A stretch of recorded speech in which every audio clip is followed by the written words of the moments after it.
Every team, every topic, everywhere. This is Believe.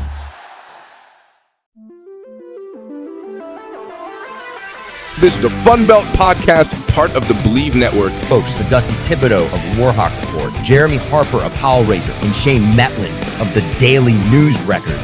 I think it's potentially a very good week for the Sun Belt. But I'm just kind of going off on a random rant. It's just frustrating. It's another episode of Fun Belt Podcast. We have championships in our midst.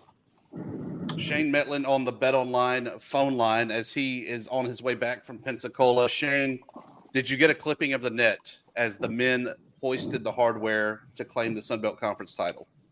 No, I don't think I was on the list for that. I got to stand there while they clipped some net down, but nobody offered to let me on the ladder. Sometimes you just got to take the opportunity when it arises there, Shane. You don't ask, you just ask for forgiveness. Yeah, I was glad just to not get kicked off the court as I tried to talk to people. So you were down there in Pensacola there, Shane. What was your impressions? It was really a mixed review of kind of the venue, kind of the whole situation, the broadcast issues. It seemed like it was a little bit of everything this year. Yeah, I thought the event itself went off kind of without a hitch. I think it is a good venue for it. It's a good location for it.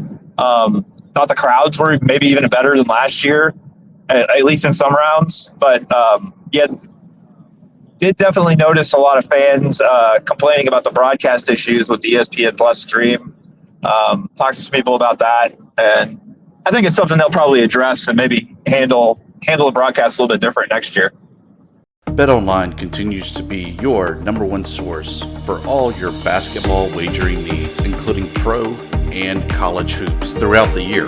With up-to-the-minute odds, stats, and trends, you can follow your favorite team's path to the playoffs with in-game live betting, contests, and all the best player props. Experience the world's best wagering platform anytime from your desktop or your mobile devices. Head over to BetOnline today to become part of the team, and remember to use the promo code BELIEVE, BLEAV, for your 50% welcome bonus on your first deposit. BetOnline, the game starts here. So we have representation for the men's championship team there with JMU. We also got the women's champ, beat writer in the house, Luke Creasy, joins us as his women's basketball team from the Thundering Herd of Marshall. They capped off a great season there, Luke. Tell us, how'd you see things shaking out there on the women's side of the bracket in Pensacola? Yeah, I mean, it was kind of a roller coaster for the women, I think, because if you look at the three games, none of them were really all that similar. Of course, they had the blowout against App State, scored 116 points, and then had to come from behind and beat Old Dominion, trailed by double digits in that game before they turned it up in the second half, and then just a really statistically odd championship game, and I think Shane will agree with that because he was there watching it too. Forced 39 turnovers, took 99 shots. And just some really weird statistics out of that one. But they come out with the win in overtime after, letting a 10-point lead go in the fourth quarter. And but that was a heck of a championship game. And I think that's just about everything you want in a title game is what we saw between Marshall and JMU. But that's 10 straight wins for the Herd. Heading into the NCAA tournament now, and certainly have turned things around under first-year coach Kim Caldwell. I was going to say Luke nailed it with the weird statistical stuff. Both coaches come in and look at the box scores and just can't believe what they're reading. Turnovers and the amount of missed shots. And each team, I think, felt like, if we just did our thing a little bit better, we could have pulled away. And it made it a really good game, even if it wasn't always the prettiest game. Both teams just went back and forth, and it was entertaining. Luke, 26-6 for Marshall's women's team. what was it? Whatever and won in conference action. Was that really a surprise to you, like it was everyone else on the outside looking in? And at what point did you kind of realize, hey, this might actually be a pretty legit, pretty special team? Yeah, I think it was a surprise because there were a lot of unknowns when Caldwell came in as the coach because the style was so different. She brought in a couple players through the transfer portal, but had a lot of the returning people from Tony Kemper's squad last year that didn't make it past the quarterfinals. So there was a lot of learning to do, I think, in that system. It's a unique style. If you're familiar with hockey and the term line changes, that's what you see a lot of. She's going to make about 100 subs a game. People are still going to average between 20 and 25 minutes. But they're always going to have fresh legs. And I think that style takes some getting used to. You've got to have a conditioning aspect to get there. And I think, the slower start to the season maybe has a lot to do with that. But they finished conference play 6-5, non-conference play 6-5, and then are 20-1 in league games this year when you count the tournament wins. We're 17-1 in the regular season, so it's been a whole turnaround, and it's been fun to watch. It's a fun style, but I don't think anybody quite saw this coming. And I think when you look at Caldwell's career, she's had success where she's been, and so the fact that she was successful wasn't necessarily a surprise. It's just how much success she had right off the bat. Obviously, the Herd get the automatic qualifying bid there with the win, looking like a lot of projections of a 14 seed going up against Notre Dame in South Bend. Does that game matter? And I know, it does, because we want to win another NCAA tournament game. But does it really matter, or does this season and what they've already done and accomplished kind of make this season already a win? I think it really depends on whose perspective you're looking at it from, because obviously from the fan expectation, they're happy to be there. I think that the coaches and the players are going into any game they play expecting to win and thinking they can, and there's no reason not to, because they are a vastly different team than they were just a couple months ago. I remember it might have been the first couple weeks of the season. I think Marshall was maybe a game below 500. And Caldwell said, well, most of my losses have come in November and March. I don't lose very often in between. And that's kind of come to fruition here this year. But I think it's a really intriguing matchup. You get a chance to show yourself against one of the better teams in the country, see how that style matches up. And then also in some of those projections I saw that West Virginia is predicted to be in the same bracket, and Marshall just cannot get away from that. When the men made the NCAA tournament after winning Conference USA in 2018, they got put in the same bracket as WVU men's basketball, and could be looking at the same beginning this year if some of those projections are accurate. But I think that they're playing with house money. You're going to get one of those lower seeds. That's just kind of the nature of where the net rankings lie and how things set up for mid-majors nowadays. So you're going to get a low seed. You're going to be an underdog. But I think that, it'll be exciting. And I think they're just going to go in and kind of play free. If you ask Coach, she likes to play from behind anyway because they can't play with the lead very well most of the time. So, we'll see what happens. Luke, are you surprised that they're not projected to get a little bit better seed than what we're seeing? Because I think JMU was a 12 going into the NCAA tournament last year, and I think Marshall probably has a little bit better resume. I'm surprised it's not more like in the 12, maybe even 11 range. Yeah, I was expecting maybe 12. Was maybe a little surprised to see him down at 14, but and while a 12 would still be a low seed, Shane, you and I talked about the difference in being a 12 or a 13 or 14, in the way that sets up as far as, playing a true road game or, just playing a neutral site game on somebody else's floor. But, I think some of those early season losses hurt him. Lost to Morehead State, lost to Northern Kentucky. Those aren't wins that are going to help out that net ranking at all. And I think, JMU's coach Sean O'Regan hit on that in the post-game press conference yesterday. He said, you've almost got to play perfect in the non-conference and then, keep that up in the conference play. And so I think some of those early season losses kind of stick out like a sore thumb on their resume. But, and it is what it is. You can't get away from that, I don't think. But next year, who knows if that's the case. If they can put 2 really good years in a row, you never know. Maybe they get a little more respect from the committee at that point. But, I think that's kind of the recipe is, as a mid-major, you've got to have continued success. And it can't just be a one and done. Yeah, and I misspoke. JMU was a 13 last year, and 12's the line where you get to not have to play a true road game. You're right. Abby Beeman, I think, was somebody that was on the all-conference award team. I think when we discussed that in a previous episode, we were all kind of scratching our head like, okay, yeah, she's good.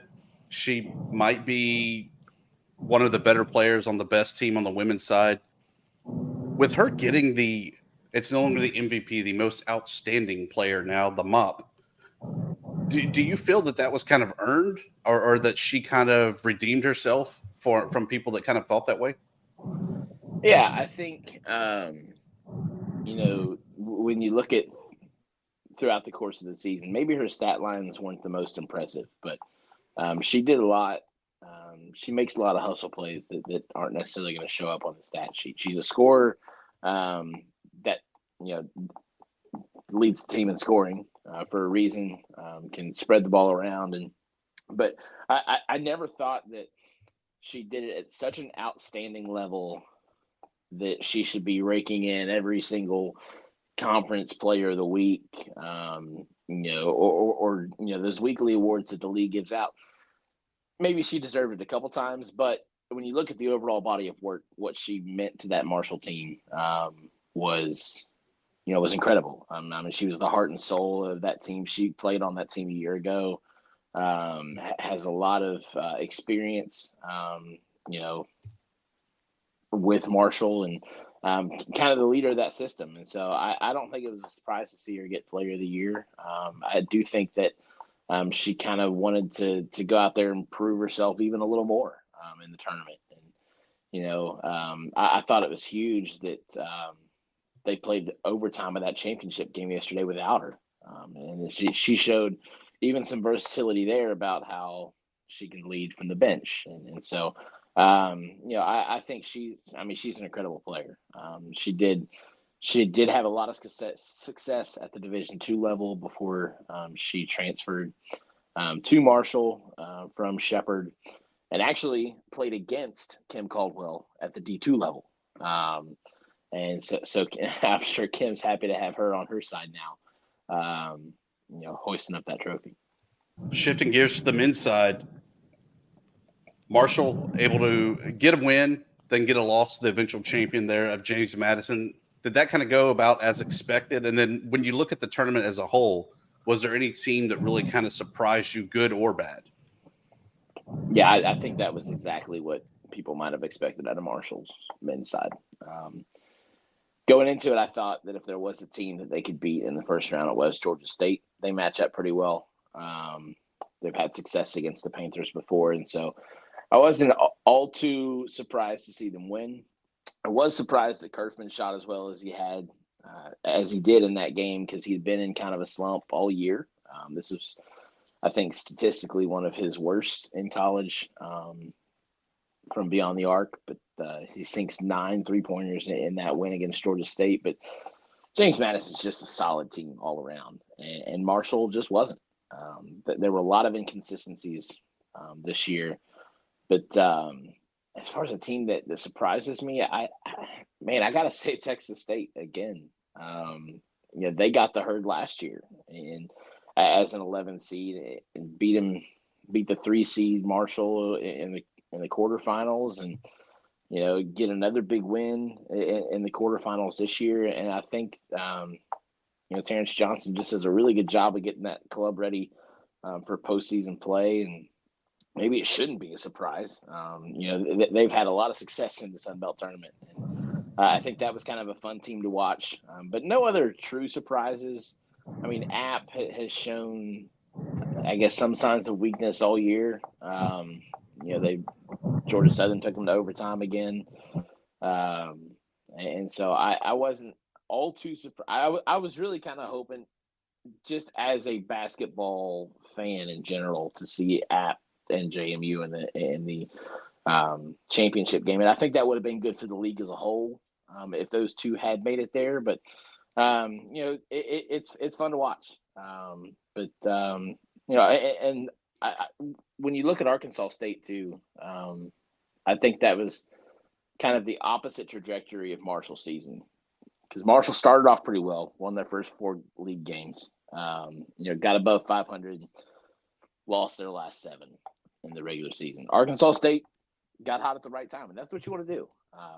And so they were fun to watch in the tournament as well. But those two teams, sometimes when you come in as underdogs, and I don't think Arkansas State was an underdog.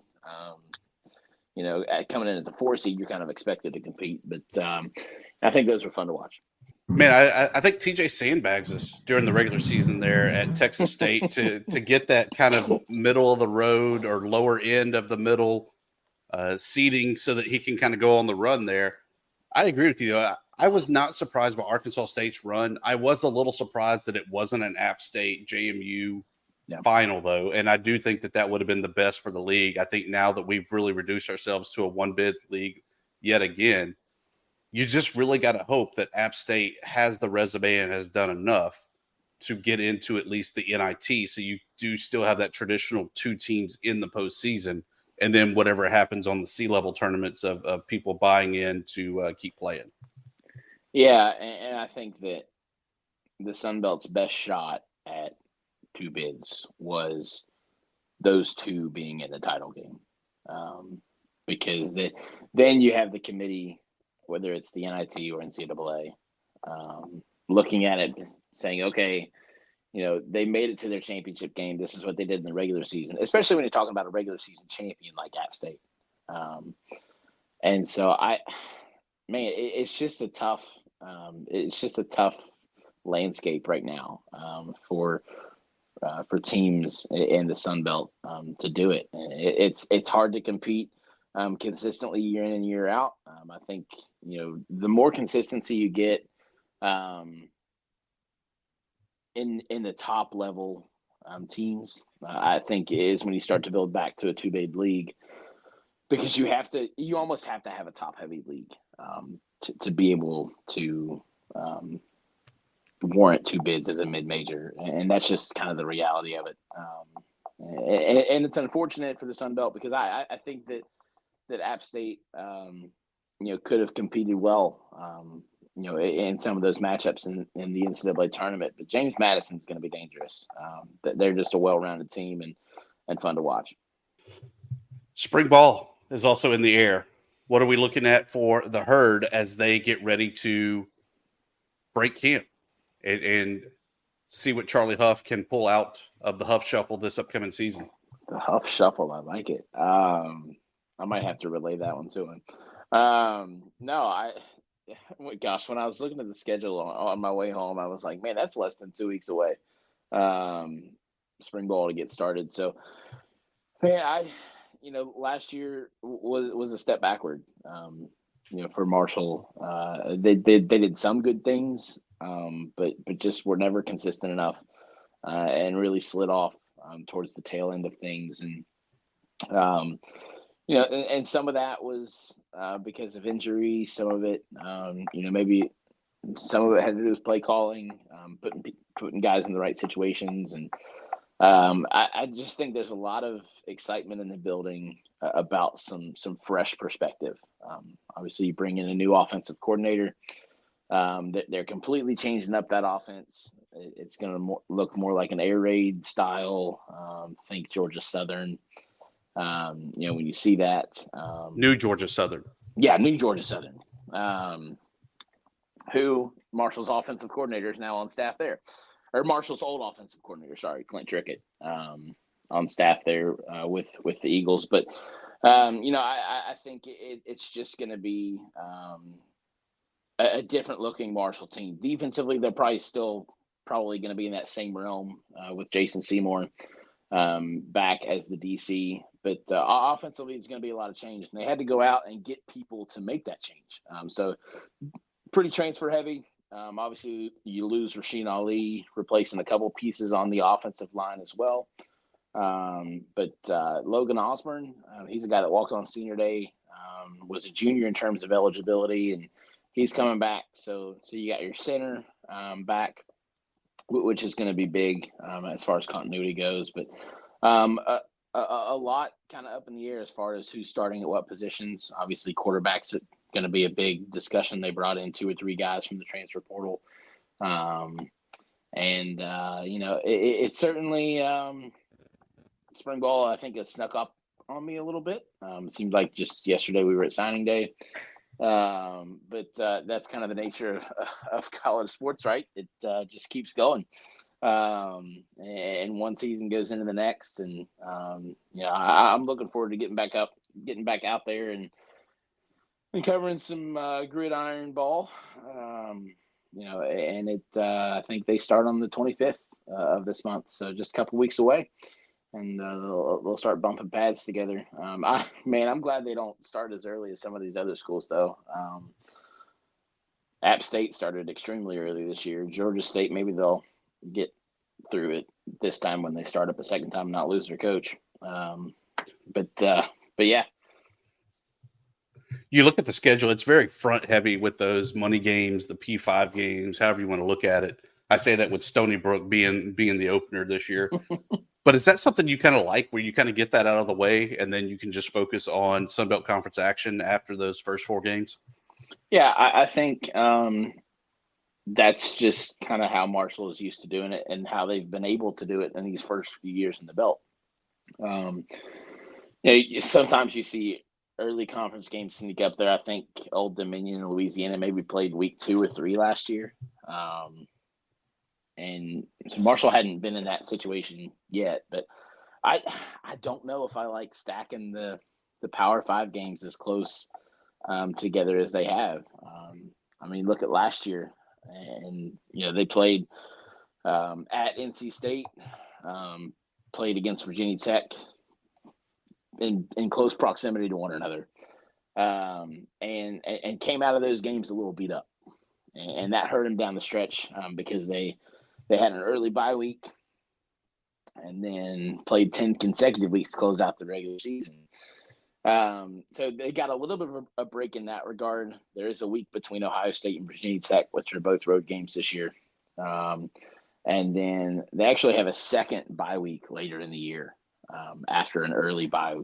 I think that they're again in that week 2 or 3 bye if you include week 0. So they're going to play 2 games, have an off week, go play Virginia Tech, and then, play, another 4 games, get an off week. And so I think that's probably a better way to stack a season. I know Huff wasn't happy about the way things fell as far as scheduling goes last year with that early bye and having to play 10 straight games to end the season because it doesn't give you a chance to heal up any, until you end the regular season and start prepping for a bowl game if you can get there. And Marshall didn't play all too well in that bowl game in Frisco, Texas, but still got there. And I think there's something to be said for that. But certainly a little bit of a bitter taste. And the entire season just ended weirdly for Marshall. In regards to some things that the coach had said, things that the AD had said, kind of gave that vote of confidence at the end of the regular season game. at the end of the last regular season game, and so that was a little bit weird. So it's been a weird off season, but the dust has settled a little bit, and I think they'll be ready to roll. Over to baseball, a brand new, beautiful facility there. Mm-hmm. But the Herd have not really fared well in non-conference action, sitting at 6-9 as we get ready to go into Sunbelt Conference action. Is there a late surge in the cards for the Herd, or is this just kind of a limp along season? It's not what Marshall fans want to hear, but I think it's a limp along. 6-9. They started 1-7 though, so they're stringing together a couple. Opening weekend, it was really fun. They took that series over Manhattan. Took another series over Southeast Missouri State or Southeast Missouri, one of the two. 1, 2 out of 3 both of those weekends. But they just don't have as much talent as some of the other teams in the Sun Belt do right now, and part of that's because they haven't had a home field. When you don't have your own weight room, even when you don't have your own hitting facility, it's hard to recruit talent that's going to keep you competitive, and it's hard to, especially in this day and age of college sports as a whole, it's hard to retain that talent too. And so I think having a field helps that. That field went up quick. They built it in 15 months. And there were a lot of people who didn't think it was going to happen. But they made it happen. It's a beautiful ballpark. It didn't cut any corners. And, of course, named after the legendary Jack Cook, who was a coach at Marshall back in the 60s. And even then, he was promised a stadium. And unfortunately, he passed away a couple years before it was finally built. But it does bear his name, and that's kind of a cool story for Marshall to hang on to. It's one of those things that's probably going to take a couple years.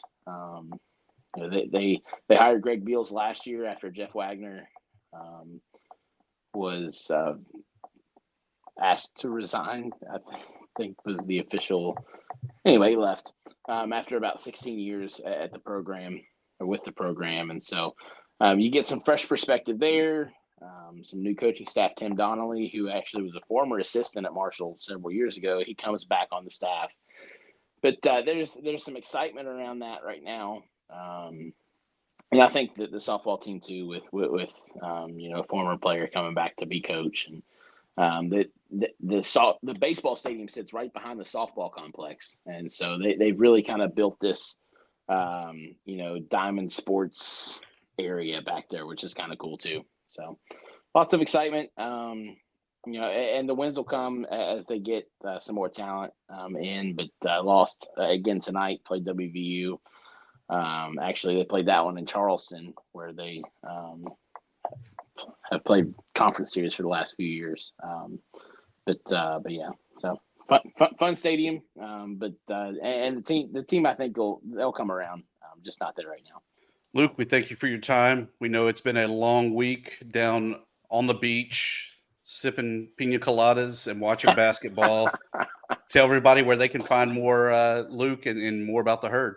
Yeah, of course, our website, heralddispatch.com, or you can look me up on X, Twitter. I'm still getting used to calling it X. Yeah, it's still weird. Yeah, it's still weird. But anyway, that platform, Twitter, X, whatever you want to call it, just my name at Luke Creasy, LUKECREASY. And that's where I'll be putting all my stuff. And look forward to having you along for the ride.